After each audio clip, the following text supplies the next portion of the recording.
Ia, patalo fatu sa moa i nei fo i tai au fo, ia lo whamalanga le lei o le tātou tapa amsili, te mai loto soifua, ia, ma lo mei ola i le nei fo i tai au, ia lo whamalanga le lei o le tātou te mai langi, whapeo o na pui malu pia lava ia, ia fina ngalo fo o ia e whapeo le te mai lo tātou wola, ia i le nei tu la, ia whapeo le tātou, ni e pia le lo whamalanga le lei o le tātou tua, le nei tai au mātango fio fia lava se mea o e mafuta mai nei se tafa fot nei la langi o e whapeona mafuta mai o e molo a inga ia o e fo i tātou le nei tu la ia o ne ngalo ia atu oe ia o e mahau le tō fia e le atua e tātou te whananau ma ola ma soifua i le vaitau tonu lava nei ia e le i te i le atua ino e whanau mai temi nei nei o la nisi le fia e le atua o le a e whanau mai le ia pe te ola fo im soi foi to ngā teimi nei o whaina tā ma ti ngai e wo o me fo le tātou o langa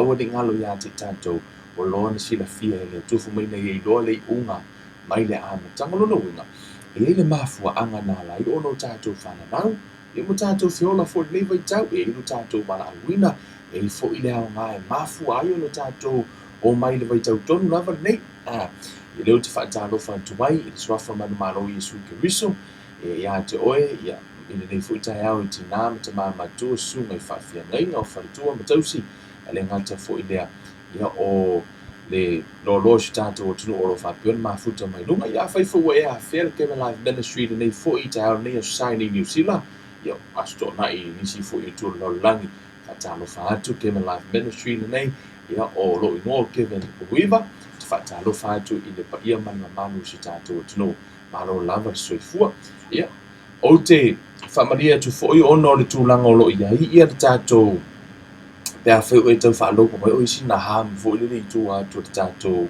o le maipu ngai whaonga atu ia walu nei tai au ko mo whai e kau insinia au kako waia ia peo waku wai ngai waia ia si kau e kakala me mak whalo lo whaka me sis kako waia fo e whamanga ia koe kako lai ba ia ai o te lo nai tau mo mea ia nai manino mea le e luatu le tātou proklami ia lea o le nei fo i tai au mātango fie ia a whaiwa e a whea ia le nei fo i proklami tātou whaisauninga whaatasi patu vi inga ma whaftai lea tua rea lua tātou proklami si tātou talo le tua le mātou ta maa whaftai le nei tai au fou o e tai mei le olo sio mātou watunu lo lo fam lo wanga le lei mātou te whawhitai o e lo mātou watua le tua tō taspa ia le te maa le alo ma le ngang sa mātou te whawhitai lo lofa i lau puipuinga malu si o mātou watunu i lau puipuinga malu fo i o mātou tangata o mātou ahinga so se ainga lavo whapeo na mafuta mai o lau whanau wa whea fo i le nei tai au mātou te whaisau ninga whaatasi tama o te whaawhitai atu i la o fio ono o aso e whaopopo le mātou wola tama le nei tu la i e vai lau o auna au te whaamoe atu i lo manganga se e alo whamai so mai o mātou mafofongo bai se e matala loto ina ua fionga se e la vea i fo i mafsosoani e te mātou tama ili o mātou i loa le loto o wa fionga pa ia tama o mātou whaasoa i lo o fionga nei tai au so se fale so se loto so se isi fo o mafuta mai ia whapio no o iele upo le ola tama ina ia malama ma ia olai ni ia whapio na vio se fatu pa u se ele le lei ia pala mafua ma iai se mele lei e vi ia ai la au fio o le talo na malo lenga suafa o Yesu Keriso lo mātou li imo lo mātou whaola amene ia o le tātou sauninga fo nei tae au pe lau fo i no wha amarusia ia i le tele lau fo i ta po inga ia i asate tasi ia a whai sa e whenga wenga le nei vai aso malo ngalue malo fo i ia le whea ngai fo i mawhi au mga ruenga ia leo ua o me fo nei a sa yo i fo sia so te malo lo ai i mata po i le tua o nei ngalo fo ia te tatou o te tonu o tatou e palesia o ngaruenga le tua o lo i fo i tu langa o tatou sfurua i mata langa ia o fo i whaatahua i o ai e mafua ono utango a o fo i tu langa o lo i sfurua i lunga o tatou prokalame nei ona a o ina e fo hai i e fo hai me le whaatu tu wa fo mata tu spa i o mea o me le whai le whaatu tu o langa sala o le upotus pa i fo mai so se mea te whai e te le whai whaatu tu mata tu spa i o langa sala so o te mina nei e a ono o fia fai fo'i ia sino faamalosi ma le afioga pa'i iā le atua ia ua fo'i lau taulaga i lenei taeao i le ia a fai fo'i lau taulaga ia fai mai i le tulaga o le fa'atuatua ina ia mafai ona vi'ia le atua i so o se mea te faia ia o sina fai upu lea mai totonu o le tusi fa'ataoto o lona mataupu e tolu fai upu e hiva foi mai ia e ava iā Iehova i lou oa ma le fa'apolopolo o au mea uma e tutupu famai e ava i le atua ia oa ma le fa'apolopolo o au mea tutupu famai le fa'aperetania honor the Lord with your possessions and with the first fruit of all your increase famai e te ava i le atua ia lona uiga o tusol fai upu na a foi no le mea e tuina mai sao lava iā tatou nei o le tala lea Solomona iā tatou ia po le upu o le poto ia po le upu fo'i a le atua mo tatou o le whanau o le atua o a me mau o tatou lima i o tatou wawa i le atua te ilo o le fai upu tusi pa ia lai fai mai sa ili mua tusa so se mea te whaia i le atua e mua taulo mafufau i le atua o mea uma te whaia mua a mofu ilo tutongi mua taulo mafufau i le atua e te ava i le atua ia iau oa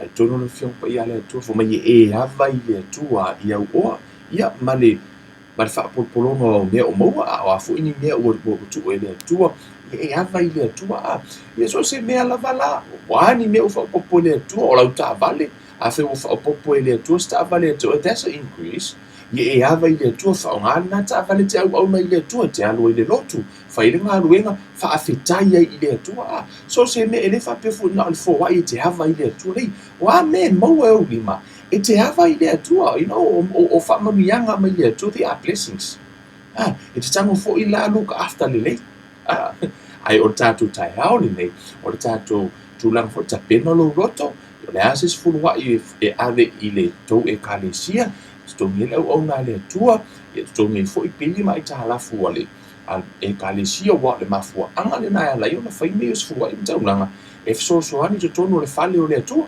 amene le alava le tulaga ua uma ona tu'umatamaga fo'i e le ekalesia e fa'aogā ia le taulaga ua uma ona tou tapenaina ia fa'apea ona tapena lou loto ia ma fai lau taulaga ia fa'amanuia le atua famai e fiafia le atua mai i le loto le foa'i ma loto fiafia lona uiga a fai lau taulaga lenei taeao siaki lou loto siaki muamua lou loto po o sa'o lou loto a fai ona e le o sa'o lou loto siga lou kago koe kogo lou loko koe milomilo ke isi koe adjust le mea fa'asa'o ia ave foa'i le atua ma le loto fiafia amene ia o le sefuluha'i o le mea le atua ia po o le fa'amamiaga na le atua famai na ave e ai fo'i e Abramo lana sefulua'i i le tupu lo Metsateko because he honor God ona o le atua na puipui a teia le taua sa alu tamālo leo Abramo i le taua alu fasi uma le siuvaega na ae au mai uma o loa o le fasiga lana na ai fo'i Abramo o le toe fo'i mai o Abramo ma mea na sau mai ia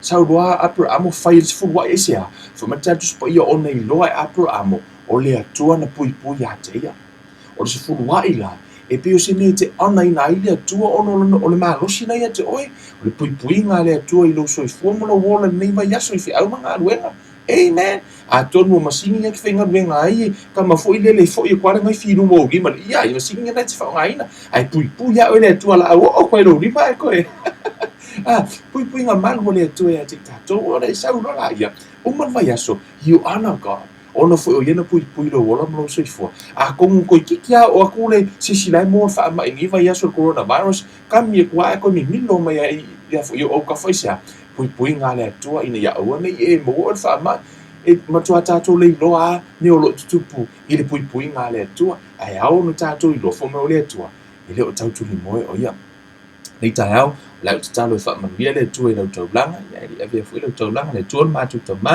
fa'amanuia le taulaga sio matou atunuu o ani mea ua o latou maua ina increase fo'i tamā ia po'ni au fa'amanuiaga i o latou ola ma soifua lenei vai aso tamā Father we honor you tamā i lenei taeao ia foa'i atu fo'i i lau fanau ua uma tapenaina latou asefulua'i i ekalesia fa'apea ona au'auna ma galua i lau fanau ia e fa'amanuia ia latou ia latou fatu o le alulu ia iai seleselega tamā ia whaamanuia i la o fiota ma, taro le malolenga sua fo o Yesu ke riso lo mātou li ima lo mātou whaola. Amen, amen. Ia, aro lava soifua, ia te tonu na ua mai a fo i o whaatino ina, ia se vaengo tātou te po inga mei tai au, ta po inga umo me tātou te whaia i atua, pei fo lona i la lau, ia lau tauranga, o ta sina o vaenga, i to isili o ni tāu e tutono ngā venga le atua. Ia ole, o nei tai au, sina tātou upu whaamarosi.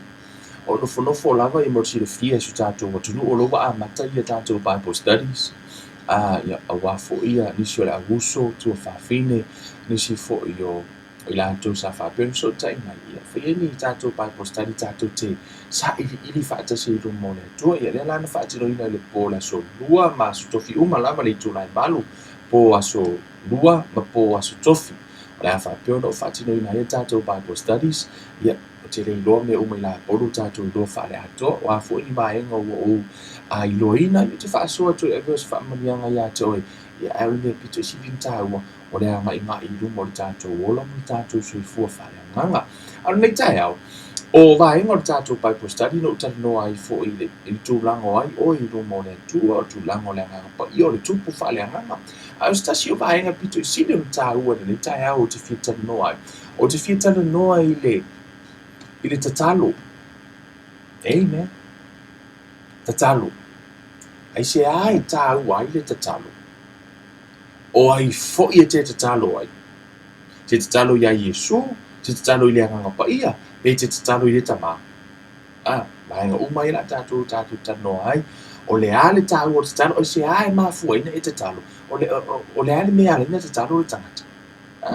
Ai e fina ngalo fo i le atua e tani e tatalo. E tatalo la e kani mai le atua e masalu salo. Le se fa ai atu spa i nei uma. Ona na tātou whiola mai lava. Na tātou whiola mea tātou tatalo lo ona na o. Mi tātou mātua o tātou e kalesia. O te tono le whiong pa ia le atua. Ne pito i sili ona tāua. E fia i loa. Pe te fia maua manuia o tu spa ia. Ia e tango e whai le awala le wha mai tu spa ia. Aua te whai le awala na whai atu i lo tamā. Si vanganai o le tono tu spa ia wa whaftai ino tamā. Mano tina na o te talo. La lau e tupu mai le teimi nei. Te tau lona alu o tono tu spa ia e wha aipo le alimia le wha mai tu spa ia. Tātou whai alo i awala le tono tu spa ia o te talo la. Wha mai le. Tu sian mua te Salonia. Whai upo e lima sfuono sfuwadu wha maulalo. Wha mai ia o tau sanga ori pia lava. Ia ta talo e le au noa. Ia o tau whaafitai i mea umalava, a wā o le whina ngalo leo le atua, ia te o tau, ia ke riso Yesu, wha o le whina ngalo le atua, i o tātou ta talo i le atua, i taimi uma, i mea uma, e leo noa. O le whina ngalo nao le atua, so se taimi te talo ai, ai se e tā au ai le talo. Amen. Wha mai tu se e feso e ono wha upsuma le vani, wha mai, ia o tau ta talo i le anganga. I aso umalava i talo talonga, ma whaatonga uma, ia o tau mā tāla pēa, i le nei lava mea, ma matua tau sisi, i le whaatonga mō tangata pa ia uma lava. Wha mai le whiong pa ia le atua, tu si lea e wheso ono suwa, wha mai ia o tau ta talo, i talo talonga ma whaatonga uma, ai wha mai whaaperetania all kinds of prayer. I le ta talo, i le whaenga leo ta talo, e le tasi se mea tau se ta talo tono tu si pa ia. E ele mea tau le interceding prayer po te talo fo i le tu i le vā. Te talo i oe mo le isi i tangata. There's a different kind of prayer. E fo te talo le tau tuspa ia o le prayer of agreement. Le o mai to o lua mai te talo whaatasi. E se fo i la te talo na. Si? E fo i la te talo le to tono tuspa ia te talo ngana ese. That's another kind of prayer.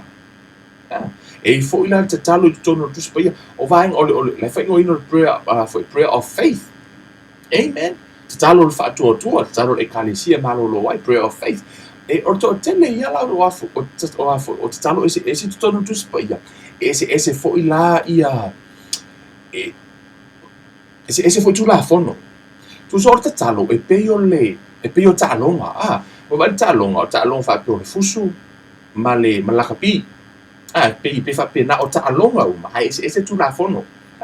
A fai saulu tama fusu wha ngātu la fono fusu lakapi. E kuri kua. Ai sea, ona fu e fa sa a fa te sau me le fusu a pe o a fa le te alu te alu fusu ai ka knock out tangata pe ko inga sis ko mai ai knock out pass out fu knock out ton ko ton ole mai e malo ai ai sau la ila ka pifa o ngal tu la fono ngai ka tu ma si pa ulalo ona tu di la io oi tua e sea tu sei e se tu la fono fa ngai fa pe na fu la te talo a te to wo fo ne vai te talo o te talo ese your interceding prayer lo tu le va mo risangata la fu ita u tu spa ile au wala te fa ai fa pe na fu la prayer of agreement le to o lua sa u stangata lu te talo fo e ese fo ila tu la fono na ta o me a te fa nga ina so na fa pe na fo ila pe a fa the prayer of faith e o fo ila te talo fo le casting your cares ma tu fo le o le talo na fo le talo le la fo e avenga e ese fo ila tu la fono te talo na e ese tu la fono o le la fo io avenga na fa matala o mai tono tu spa o le au le o lai vai nga na di ni ta ya ai o walu mo e fa se fa vai pito sili on ta u ta ya o le o le ta u te talo o le vai nga mo au te fia o le ta ya o ne ai se ha e ta u ai te talo ta to tu se mata yo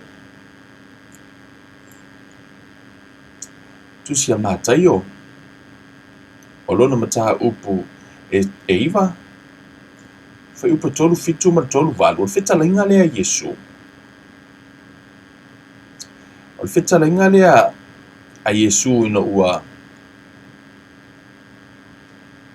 mata yo lona mata upu iwa fa upu tolu fitu ma tolu valu mai ona feta laia tu ai lea o ia iona soo e tele le saito e sele ina a ole au fainga luenga e to ai titia o lea ia outou ai o iatu ai i le lii e ona le saito e sele ina ia awina mai e ia ni e ngā lulue i lana saito e sele ina foi mai le tala Yesu i foi mai ua tele le saito sele ai le se au fainga luenga foi mai la ia ta talo pe ai o i le ona le sele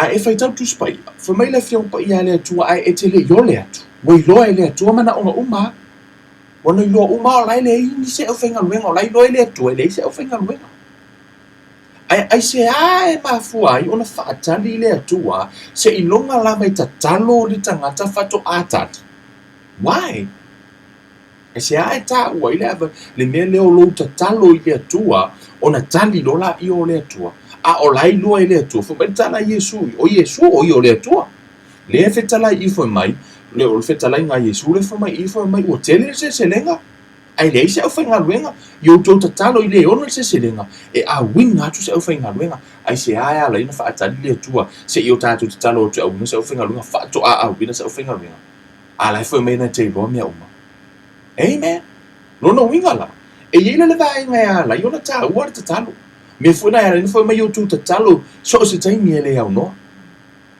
amen ona ta u te le talo ta u ile tu amen so tato wa tu salamo se lau sulima tamo fa mau la lo ia mau ia wai ile tai mi te alo oi fe lau sa ile linga ile tu a lai tono la fiong pa ia le tu amen se lau sulima o lona foi upa sfuluono amen foi mai foi sfuluono foi mai o le langi lava e ia Jehova lea a ua tu uina mai e ia le lalo langi mo le whanau a tangata tu fai tau watu foi mai o le langi lava e ia Jehova lea a ua tu uina mai e ia le lalo langi mo le whanau a tangata tu so le langi e pule ile atua a le lalo langi o umang kangu le tua ave le tangata o lai pu le tangata le lalo langi foi mai foi upuna foi mai o le langi o ia Jehova ia a o ia tu ina atu ele pe le tua tangata vo ile e pe kongi le moa ai u le afa pe ave le tangata me a lai pu le ko ile si ku no o it's tonu i o le te vai i o le atua ia o le atua e ona le langi ma le lalo langi o ia fu e pule lalo langi ai foi mai o ia tango tu le lalo langi le tangata foi mai o ia a fo mai au we tu ina mai e ia le lalolangi mo le whanau o tangata o le alae o lau sunga mo lau ni tangata o tātou le lalolangi o te whaonga ina te lele o no Paulo illustration o te whaonga ina po se whaatita ina e vani le ata lea ini ma whai ona malama to te le winga po le o le atua o no lai lava confused ni so tangata whaapia o le atua le whai o manga me tupu lalolangi. Amen. So itu tonu I o te whaonga ina le tala fo ina le whaapia o le whale nei. Ia pe o i nei New Zealand e le landlord. Po le landlord o le whale le te nofo ai. E te o lala e te nofo le whale o le taimi lava na saini e le lua agreement o lala e rent sono le whale na. E sa o la i le landlord. Ai le whaapia po le landlord e watuanga I so se keine e fia lua koe e lau ka ese mori e fia la koe whai mori wala koe whai. Po le a fo se me le anga tono le whale. E le uto i se permission e watu ai le landlord tono. Ai se ha, ono lau saini le lua agreement o e lau e nofo ai. Se I longa lava la e tango o e wala au lia. Pe te whai le landlord, sau o lewa ka en mori, sau o le anga le mori o le ona sau e whai. Fato a sau lo le landlord e whai. E sa o landlord e ona le whale. Ai ono le agreements lewa umana tu ina mai ate oi, lewa a mate lowa I le pāpapuni. O le atua, o le tausi o le atua I lana upu. O tu ulo I le atua laulangi tangata, o e tu uina le tangata. O mea le anga umara le tupu laulangi, mo sila fia, o oena mafua ina le anga mahau. Masa tani ne, fata ua tu spa io le li o laulangi. O tātou la lewa le anga laulangi, e le o le atua. O le atua, I o le atua le lei.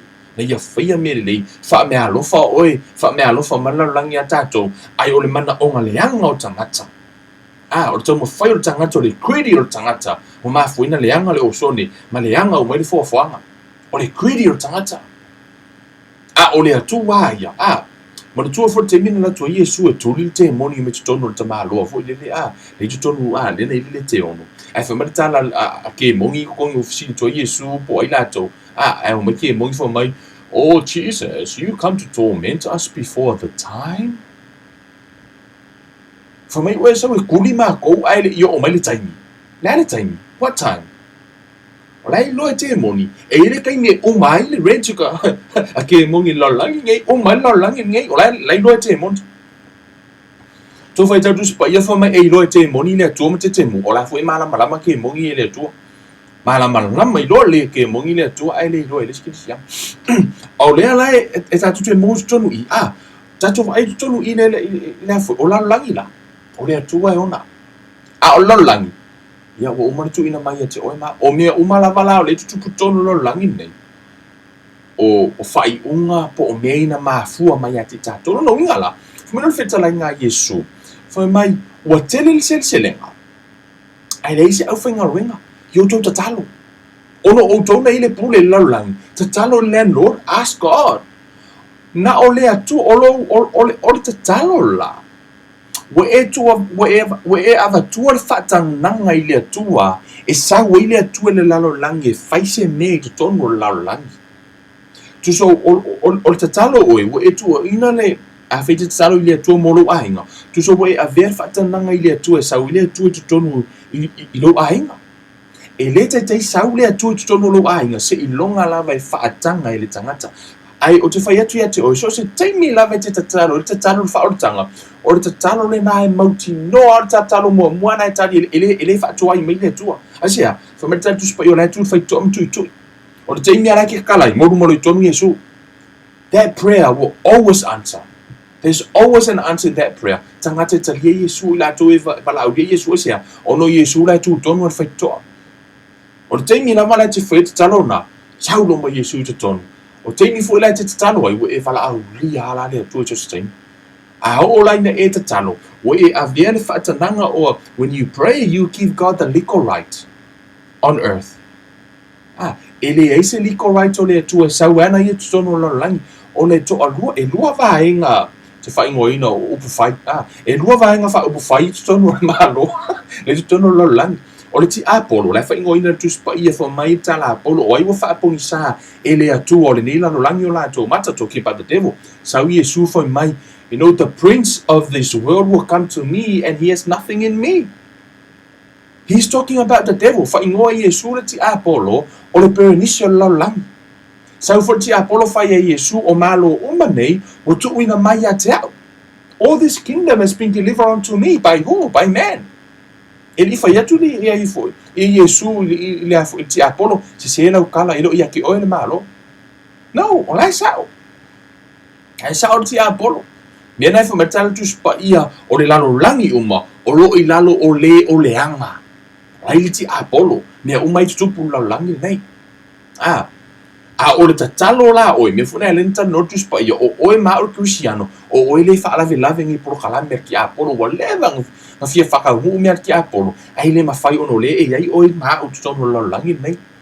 Nai fu meltala tus pa ia fatu a fa alia mai ia le o le anga ino ua ave esea le o fa lave o ai oi ma. Amen. O le tatalo la oi, le mafu ina manuia lau langi nei. O au te talo foi. Lea lai ona wa fa matal tu spa yo o mele nei uma. Amen. E mai te mala malama. O te talo la e ve fa tananga ile tua. E sa ile tua e faise mea o ngai tu tono lo baina. Amen. O vai ngalo no duo te fieta talo o te fieta no te hao nei. O le te talo ile ta mai le suafo Yesu. Amen. E no fa to ai te talo ai. Na lave confuse le si ke mi fa lang kalo poi kalo pe kalo e Yesu. Po ki kalo I nga pa ia po ke kalo ta to oe e afo tu elo tu se Ioane no mata o pus fumo no fa mau lalo Ioane fumo no foi upu e lua tolu amen fa mai foi upu lua tolu o lea aso o tala lea Yesu o le tala no Yesu ai le fair thing of fo la tala no Yesu points anga in the future anga in the New Testament ma tala Yesu o lea aso totele to fisili mai ia te au se me tasi e moni o te fai atu ia te auto o mea umatou te ole atu wai ile tama I lo ingoa e fo ai mai e ia te auto. Amen. Foi mai o mea umai tau te ole atu wai le tama I lo ingoa au tātou tatalo I le tama I le ingoa Yesu. Amen. Foi mai le tala al tus pa I e tutono ri Jakopo e mua foi ipusuma fitu Jakopo mua foi ipusuma fitu foi mai o mea lelei uma e fo ai fuina mai a to ma mea alofa uma e a to ona lelei mai lunga lava ia. E alu ifo mai le tama o le malama e le o ia te ia se mea faa le tu mau po o sina li liu I te iti. O le atua e ifo mai e le o ia te ia se mea faa le tu mau po o sina mea li liu I te iti. E le suia le atua e le ifo ingi mea fake mai le atua o mea le lei uma e mai le atua o le malama o le tama o le malama. Fa mai lo feta lai ngā Yesu au tō wole atu I le tama I lo uingoa o na whaia lea mo o tō. Lea la utua tau mai Yesu le au wala ya te oe mau e te tatalo ai. A o ina e te talo e te ole I le tama I le ingoa o Yesu. Amen. Te ole I le tama I le ingoa o Yesu. Amen. Aso la uwhinga ruenga I Samoa. Sa uwhinga ruenga I lalo se ungali. Se ungali whaola inga o. One of the o te lo lunga I mua le lo do ya u la uwhinga ruenga.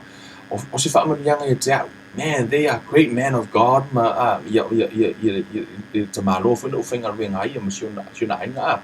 O le matango fia la matango ruenga I le keminga o le tamalo o yo le pule le matu uwhinga ruenga. O la upule la ia le e lua pule. Tu se pule ia tamalo pule foi lon to lua department la le ia e pule le to lua o la o tamalo ku sala o pule siliana ka malo ia te le lau temi e tu ia o le e la fo e fo finele ia po tu le lo pule o te alo fai le il tamalo ka fai mato ai nga fo ie o te alo me se tu pe va se lima su ka la o te alo la fai le pule fai mo ia lai o ke le ka o gringon ma ko pule fai mo la pule a tom ia e fai ngoala ia le finge ia lusi tu dia o lusi o ia tom ke le mai o te alo au mai ia se lima su ta la fa ka mai se me fai ma ko ki o te lau te mo te alo wai tu se e lua pule nei tu le o le si pule anga le si pule o la tu la ka ku la fai e ia tom fa mai lusi e mai le lima su ka la si au mai e Se mai se ke sai ngai fai ka ko ki ngi ka au. Yang kangola io tom. Au mai lola ye ke au lima sukala nga fai mai lusi. Fa ngale ngo lusi. Tu sala ole ngo lusi na mafuena au mai lima sfutala. Awa anga wa ku ngeo factory master. Me seu lima sukala ngale si. E paul me mo ya fa te mat pune alu mo fa yo ngol nga fa ko ako kongi o. Ai tu sa ole ngo le pule. Po le si pule le na. O lo nei ngo le no wa fa nga yo. La tu tom foi mai lusi e mai le. Tu sa na mafua la na au mai. Ono laea na fa ya tu foi le si pule. Pe fa pe na la ia le va inga ile tu langa le.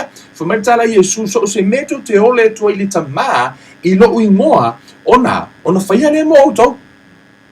Lo no winga. So se au wala fa mai tala tu spa ia o fa Yesu o nei ole ala upumoni maleola. E le alu watu lava se tasi le tama pe ale ui mai a te ia. So se tatalo e ui le tama. Amen. Ora umala me o le vi inga fa lo vi inga nai fai. A fai lo vi inga le ui a Yesu. Ele o fa lo vi inga le tua. Po le alu le kele. Ele o e lang. Ai se a pa wale ala alu le lang I tangata. Na o Yesu ele nga to lo wala e te sao I le malo e fa vau. A o le ala fo o me uma. One way. Ele tele ni way. One way. Tasi ale ala.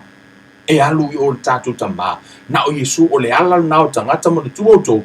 Tasi al tangata na o le langi nei. Fai o mangar fina ngalo le atua na fia ia I le atua. Mau fatau no. Le na maliu mo oe ma o ia lalu tatu wala uma. Fo mai lo tatu spa I oi lava la si o so fai ko fo me o ngoi. Singa watanga. Singa watana nei tai au. Tu sala o Yesu o le tamate tatalo I le tama I le suafo Yesu. Amen. Ona fai ale mo tatu Ona vai ngalo tonu o te fita no tai au le nei. E tatalo tali tonu ua e maua. When you pray, believe that you receive. E tatalo tali tonu ua e maua. Totu se mareko. Mareko no nam ta upus fuma tasi. Are you guys alright? Mareko se fuma tasi. Rono fai upu e lua se fuma le fa. Mai fai upu lua se fuma le fa mai. O le mea lea o te whai atu wai a te outou, o mea umalava tau te ole mai ai ia outou ta talo, I nā whaatua ia o le a maua e outou, o na whai lava lea mo outou. O tango I whai tau atu whaaperetamia. For my therefore I say to you, whatever things you ask when you pray, believe that you receive them, and you will have them. O upu ia. Ele o se upu a se perfecta, po se upu se apostolo, o upu tu sa o mai a Yesu. For mai feta lai ngā Yesu. For my therefore I say to you, whatever things you ask when you pray,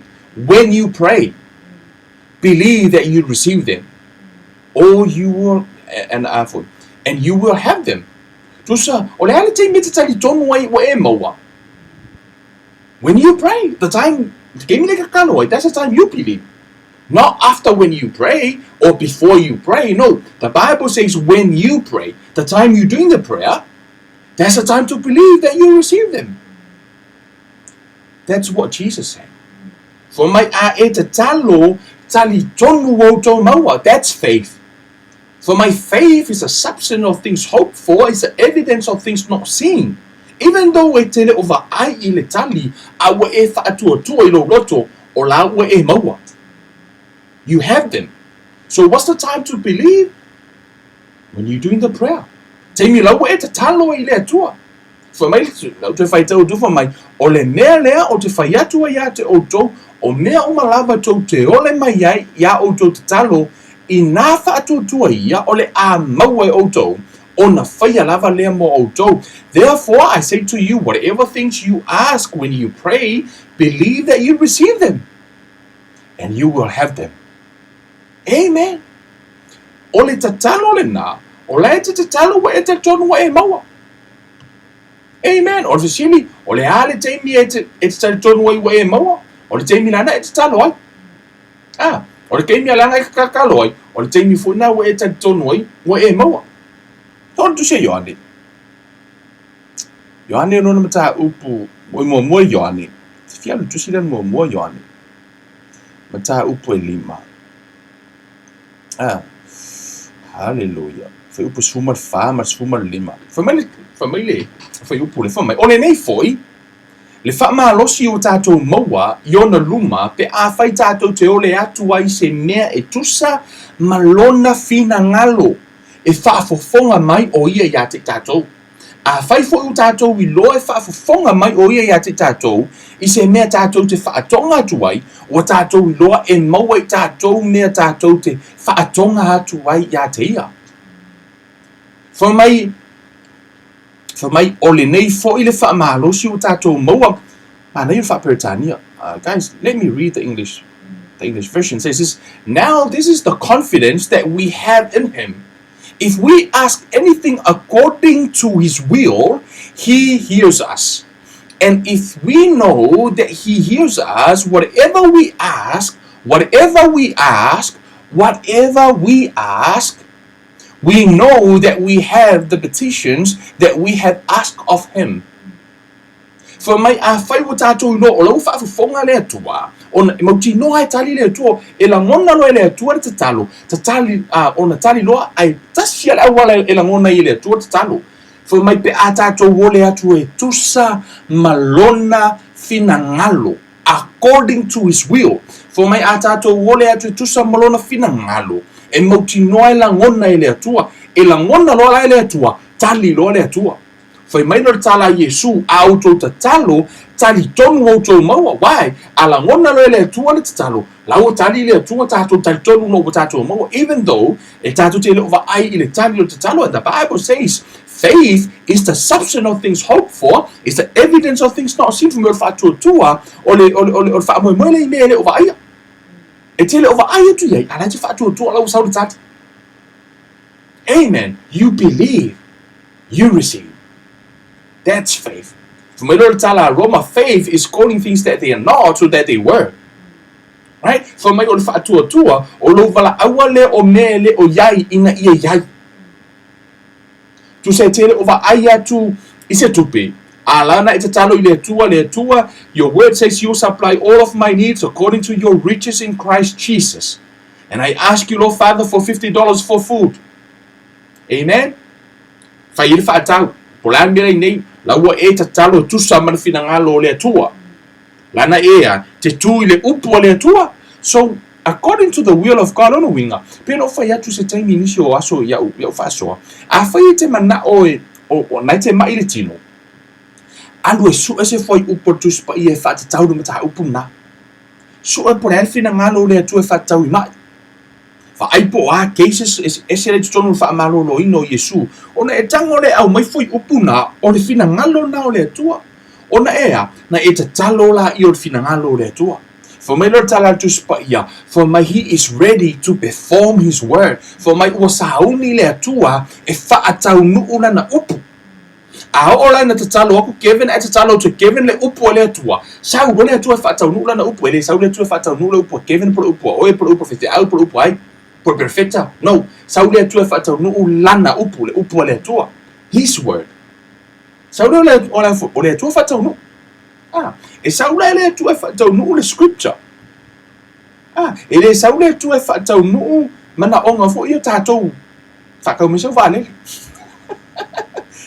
tu sa e mafua ona tali le tu ona tasi le vaenga e mafua na le tali le tu e tatou tatalo ona ele o langona ele tua ona ele o langona ele atua ia sina fa te inga fa pe nei la o ya so la fu le sei lo grandma ti walu grandma ile market ila se la tala fu le fa pe la se la tala fa pe kala grandma ia san ole se la tala le ma lo fo lo sanga tu le o premi fa nga lo se la kala le alu le o grandma lo sa bali grandma do fu le lo fa la au ku ya grandma ska pengi skas ok, yo le.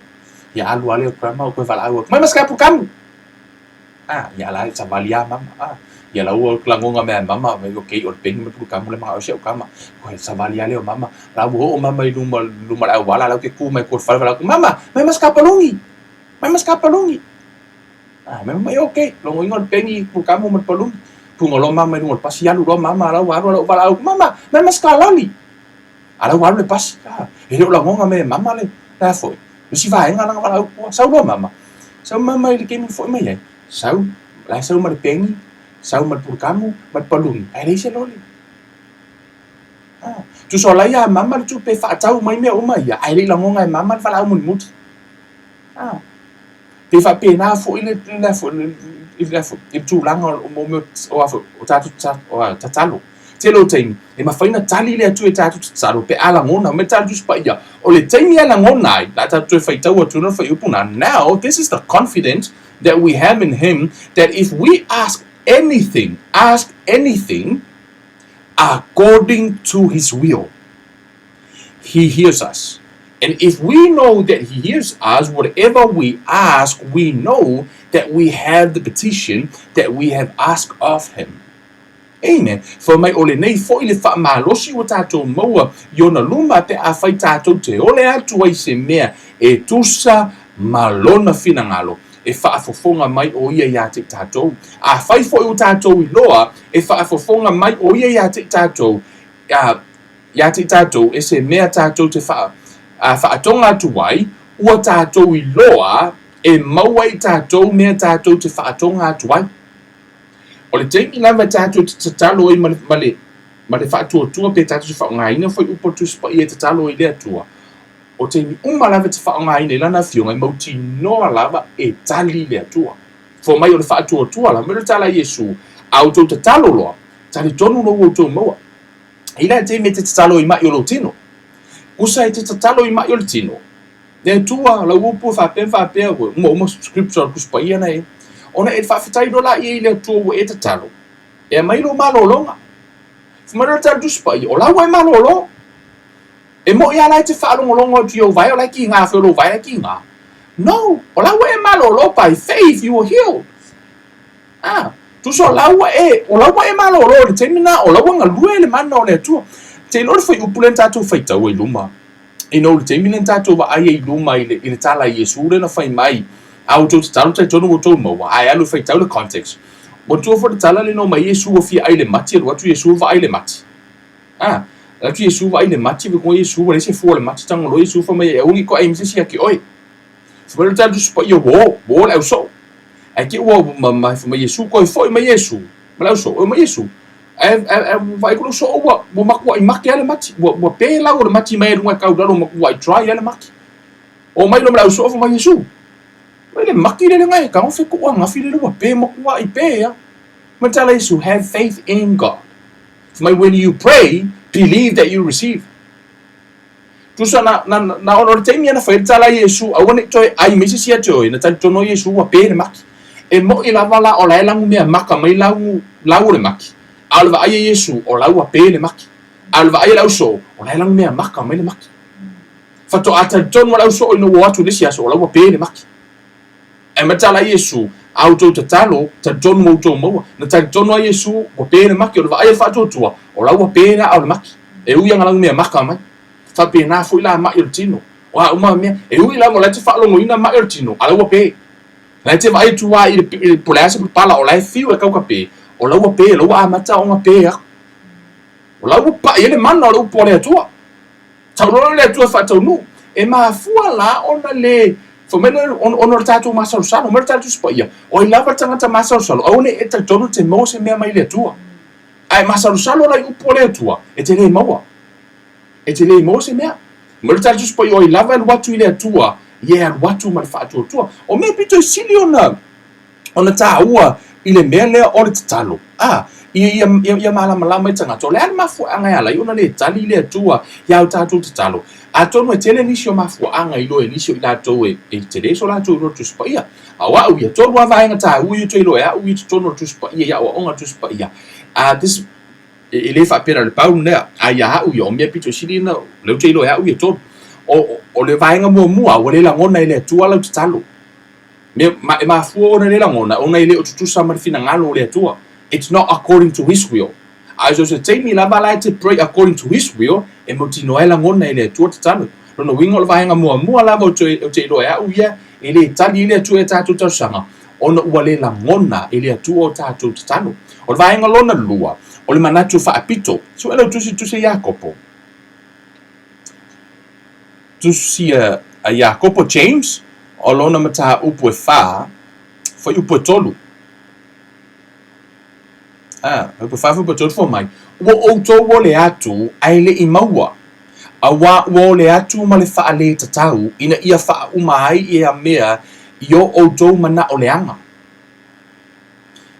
For my tato ole atu ai ka ko kere o maua onga ole manatu fa apito for my you ask and you do not receive because you ask amiss that you may spend it on your pleasures. Tino tangata le tatalo ina ia maua kalo ia maua le mea tatalo e kere manga o mea se luas fulu wafi e ke manga o e mo se luas fulu wafi e kakalo tuso le tatalo ina ia fatau nu fa ingola tu spa ia ina ia fatau nu ia tato mana onga leanga.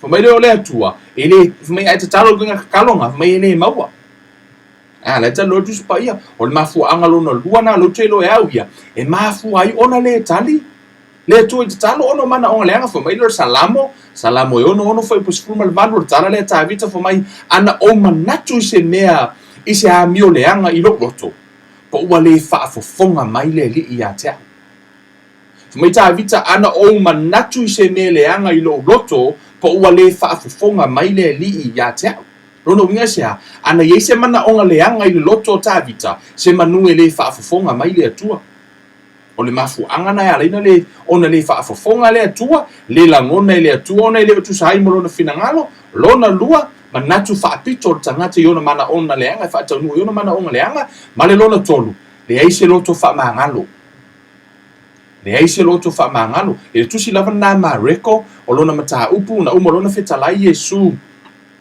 i le a foi tatou oina uae ese le tāua o le vaega lea le tusi lea mareko sumatasi foi upu lua famalua lima na uma lona foi mai Iesu autou tatalo tatonu outou maua foi mai lona foi upu sefulu lima lea lua lima foi mai a outou tutū matatalo ai se mea outou titiga ai se tasi ia outou faamagaloina ina ia faamagaloina foʻi e lo outou tamā o i le lagi a outou agasala o le vaega lona tolu la leo tatonu o ia e lē tali le tagata i totonu i le tatalo le atua leo iai se loto faamagalo e aafia e o tatou tatalo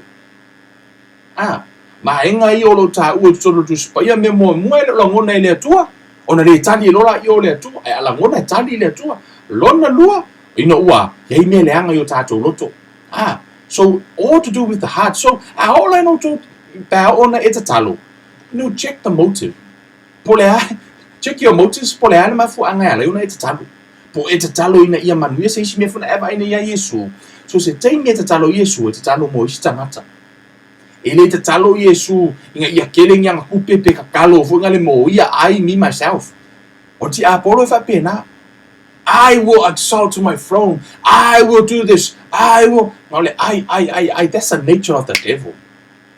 I, me, myself. Ole atua Iesu, tatalo mo tangata. For me, wala tu fi ai le mati, le ise mati. Ai la ku fi ai ka ngaka ai kango multiply me ai. Tiva ai a fi ai ka ngaka kango le fafanga. Ai fi ai nga ia ngo Iesu me ai. Tiva Iesu o ole atua. Si.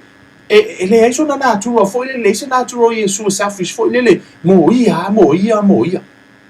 E na tatalo o ia foi na fata ta inga mo tato. O tato, e tatalo mo istangata. I look after tato ele atua. Amen. Amen. So o vai ngala na ta wa ile tatalo. Ole, vai ngala na fao te fieta no ai ile nei fu taiao. E fina ngalo le atua ia fua mai na tatalo. E fina ngalo le atua ia fua mai lau tatalo. Iona e suma lima. Te fia sin tatou fai tau ngā tusi wai tāua i o le tusi lea. O i le tala noa i le tusi i fua o le vini. Ioane e suma lima. Lau tanga fai tau watu te mana e te muli fua mai. O au nei o le vine moni a o lo utama o le ngalue vine ia. O la umalava ia te au e le fua e ave e se ina e ia. A o la uma e fua e teu e ia ina ia fua mai ia tili. Wa uma ona wha mamaino o tau i le upu no o tau tala atuai ia te o tau. I nātu mawia o tau ia te au, ma o upu ia te o tau, whaapei o le la e le mawhai o na fua pe a nā o ia. Pe a whai e le mau i le vine, e whaapea fo i o tau, pe a whai tau te le tu mau ia te au. O au nei o le vine, o la o tau. O le tu mau ia te au, ma o upu ia mau ia te ia, o ia lava he fua tele mai. A wā, e le mawhaia e o tau o na whai o se mea e tasi pe a o tau le, pe a o le iai. A whai e tu mau se tasi ia te au, o na la fua ina, a whai e le tu mau se tasi ia te au, o na la fua ina le o ia i tua e pe o le la la au, ma whao popo ina, ma wha poto ina ai lea e tangata, ma lafo i lea fi o susunu ia, o sunu ai. Whai upo fitu, ko mai a whai tau te tu mau ia te au, a tu mau fo ia upu ia te o tau, o mea umalava tau te mana na o iai, tau te ole atu ai, o na whaia lea mo o tau. O fua ia tala no iai le, o fua o le vine, o fua o le tatalo. Ai whai tau le context o le tusi, o le mea lai tala no le tusi pa i, o lai tala no i fua o le tatalo. A whai te tatalo ai le ini o na fua, pe fua mai lau tatalo. E le ai la se wingo o lau tatalo, e le o ao ngā la lau tatalo. Le le fai o tusi atoa le mai Yesu o ia o le vine moni, mea nai ala no i umalava ia Yesu. O le tamā o le ngalue vine ia.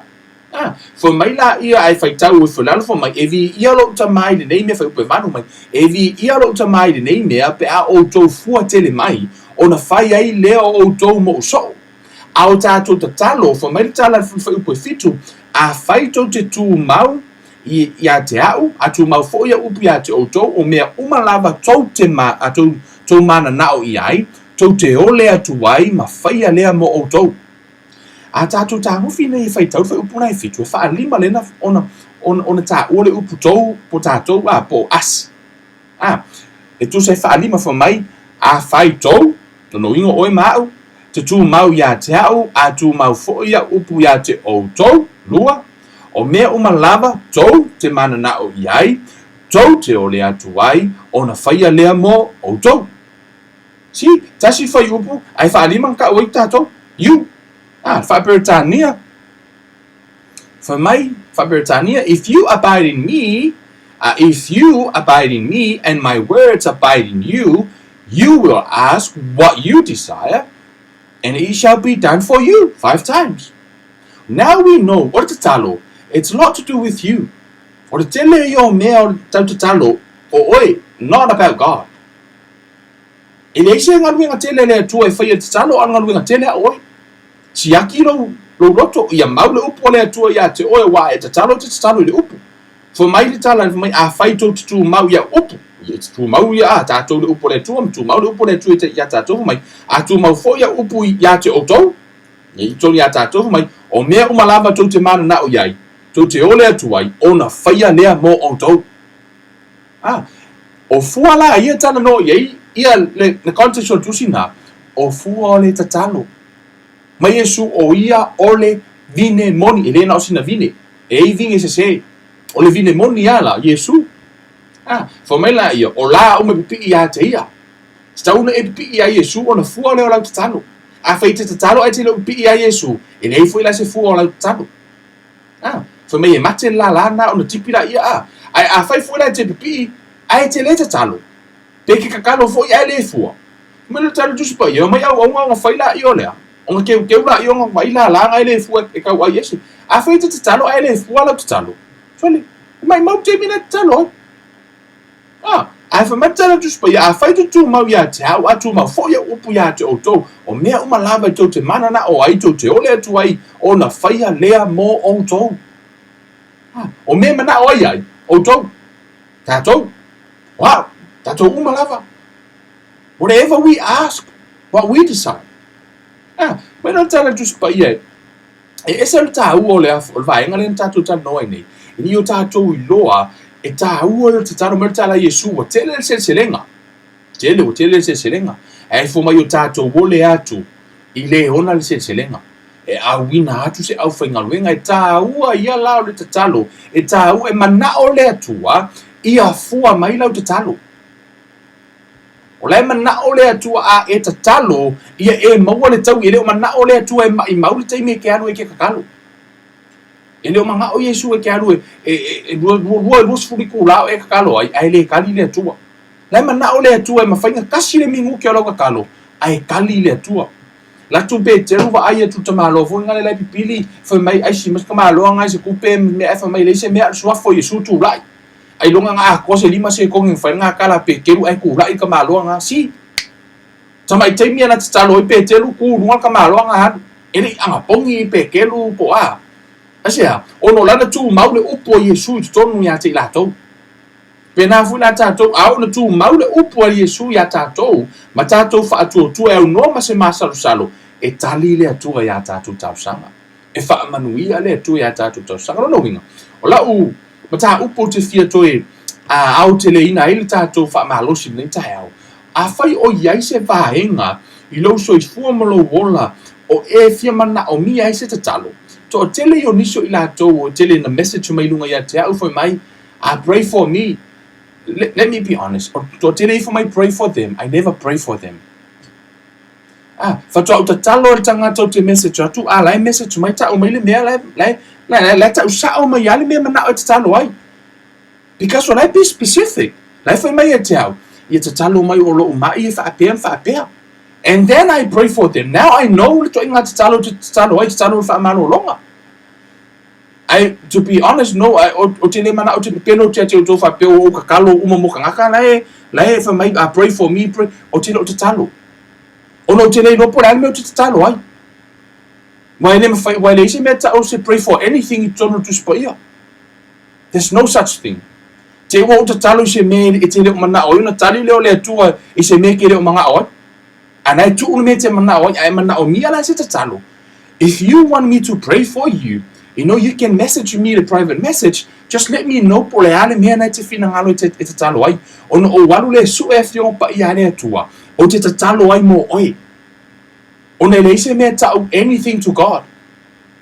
Then you have to be specific with God, your request. For my little time to be anxious with nothing, but in everything in prayer and supplication, let your request be made known to God. Your request be made known. Te tau ona e fa iloa mea na te mana o ai. A fa mai la tangata te talo mai mo au, just pray for me. O te le iloa pole ane me pray ai. And I'm telling you, I'm not lying. O te le o te talo I fo. Because I don't want to waste my time to pray over something. O te le iloa pole ane me te talo ai. But I only pray mo tangata o laua specific mai ala to request. Te talo mai mo o lo tina e fa apea ta o mai le ingoa o le mai e fa apea. And then I can pray. I can look up scriptures and then I stand on those scriptures. Stand with them. See? O le mea lale nā fo I le tā ua fo I lele. Ina ia sefe fo tātou teimi. If you want Kevin Live Ministry, mātou te talo mo oi, a whai ese request, just I lunga private, a whai te le mana o whai loa I lunga tātou comment, e lunga Kevin Live Ministry, the private message, na tango la ia, tau sa o ma ia le vaenga te fia e mana o mia te talo. E niso tangata, for my sa o lava ia te au Kevin, I need prayer for financial. Pulase mea lai mana o mia ai, and then I pray for them.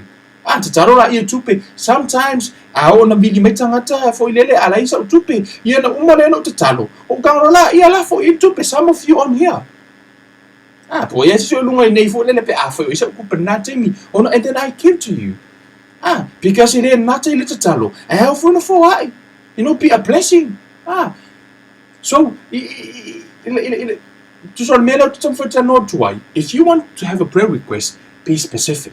Lord me na talo ai. Awal whainga ko ngā talo funga le atua. O le lava lo finangalo, ia whaia mo I mātou. O le kele o finangalo le atua. O le kele o finangalo le atua.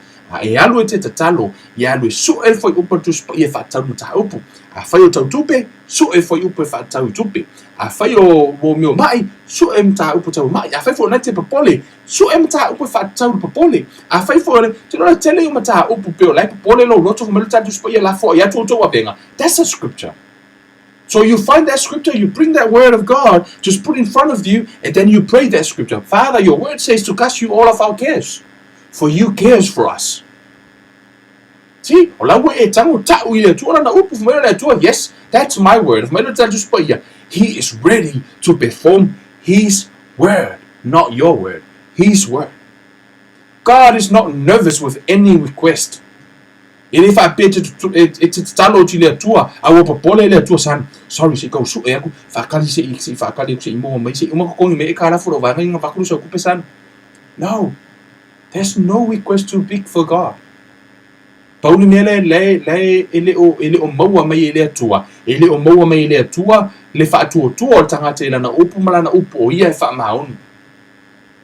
Fo mai le so se si la valu watu ile tua tali tonu ua ia maua. Anybody, whoever. So se si lava. E alu watu ile tua tali tonu ua maua. Ele tatalo e mauti noa, this prayer always mauti noa tali ile tua so se taimi lava. O le tatalo o le faa o le tanga. Fuma talo just pa yo lai tu fai toa. O le taimi lava te tatala I modu mai lo Yesu tutonu o lo loto. He's standing at the door and knock. That prayer always answer. E tali al tatalo nai taimi uma. Taimi te tali ai o Yesu e a vea maari I mawhaaola I lo soifua. Nei tai au, o te talo nau te fia te talo ina, nei tai au, ia, tasi fo I ma te talo wha fo wina, a whai fo wha fo uro mawhtanga ma Yesu. Ina ia mawhai ona effective lau te talo, a te talo foi, ia mawhai ona e te talo, a la tali marita mai au te talo. Lau whai te talo wha o te tanga nei tai au, o te talo foi la ia mo le wha o loa ino o tou, to te talo foi ta mao ai o le tua, wha tasi foi ma te talo, mo mai o le tino, o le au whaia fo te talo I mai o le tino, le au whaonga ina, ia foi upa tu spa ia, pauli mea oe o lo receive. For mai tala tu spa ia, when you pray, believe that you receive. It's a scripture. Ele o se upa Kevin, pos whangonga Kevin, o upa tu spa ia. Au tato te talo, tali tonu, o tato maua. Taimi le tato te, le tato te talo ai, o taimi na tali tonu o tato maua. Amen. Hallelujah. Hallelujah. So, ole banga pito sili la vala na tau ila tato mata upu ni tawa. So, what I felt tano fa tanga if you muni mai it's tano la fa tino ina team nei. Na muni mai la ia tano tato fa tanga ola o fa. Fa te mi upu nei. Le tolo mato te ma. O fa longo ila upu. O oio le fine moni a o lai mato. E fetalai e te le tulia se isi e alu atu ia te oe. I nei tai au o langona la upu o te vala au atu ia te oe.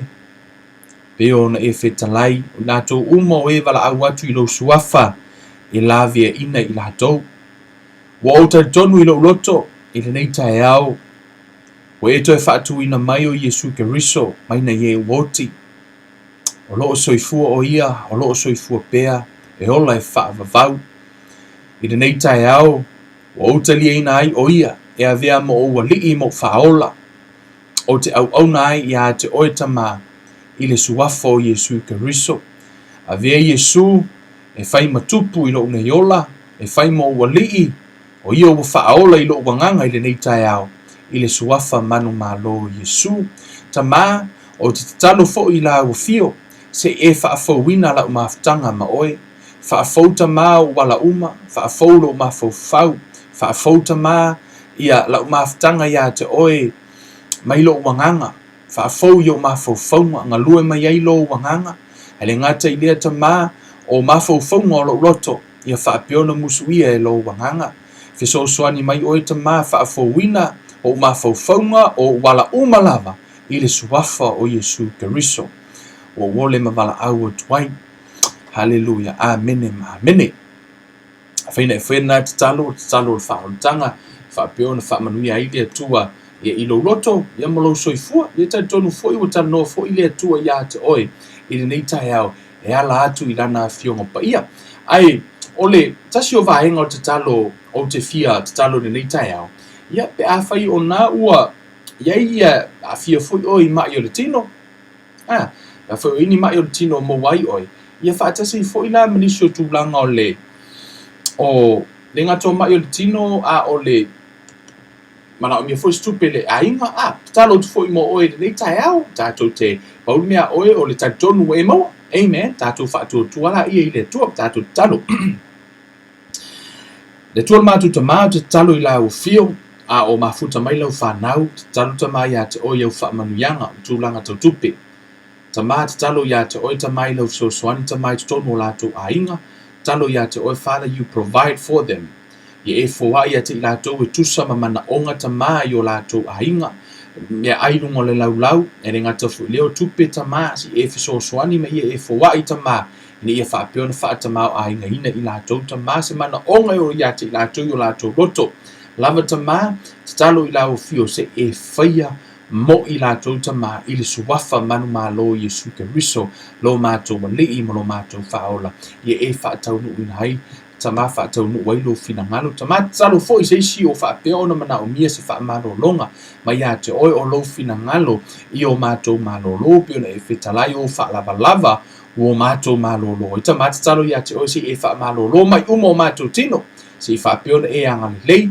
seʻi o atu tamā i so o se vaega tamā o mafuta mai lau fanau o manaʻomia le tatalo le faamalōloga ia iai le mana faamalōlō laufio o te talo le malolenga ala tua fo o Yesu Keriso lo matou alii ma lo matou faaola amene ma amene ia o te talo na a fai ua e talia fo Yesu e ve mali faaola fai fo na ua e talia fo i le upo le atua le taeao faapea ona toma tauina ai lau savaliga faaleagaga ia faamanuia le atua iā te oe Samoa fia lava se mea o e mafuta mai ai e le faamanuiaga a le atua iā te oe o tatou sauniga lenā o tatou faamalosi foʻi na mo oe i nei taeao e faapea ona faamalosia ai tatou le ola tatalo ia o tatou tatalo i le atua ua le vaega pitoʻisili lea ona tāua o tatou ola faaleagaga i o tatou iloa fesootaʻi ia patalatalanoa foʻi i le atua so o se taimi tatou te manaʻomia ai o ia o le tatalo ia e te iloa o le talanoaga talo atu oe ia te talo faitau tusi paia ua e faitau tusi paia lau talanoa mai le atua a talo oe lau talanoa oe le atua